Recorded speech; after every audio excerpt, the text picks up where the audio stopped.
తన కుమారుడి రాజకీయ ప్రవేశంపై ఆసక్తికర వ్యాఖ్యలు చేశారు AP Congress chief YS Sharmila. AP కర్నూలులో ఉల్లి మార్కెట్ను కొడుకు రాజారెడ్డితో కలిసి సందర్శించారు షర్మిల. గిట్టుబాటు ధర అందుతుందో లేదో రైతులను అడిగి తెలుసుకున్నారు. ఆ సందర్భంగా రాజారెడ్డి రాజకీయాల్లోకి రావడంపై స్పందించారు షర్మిల. తన కుమారుడు రాజారెడ్డి అవసరమైనప్పుడు రాజకీయాల్లోకి వస్తాడని తెలిపారు.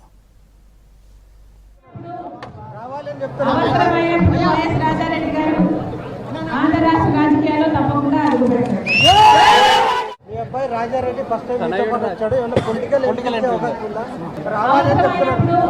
రావాలని చెప్తున్నాడు.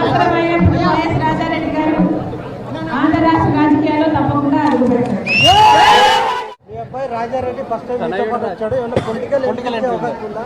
రావాలని చెప్తున్నాడు.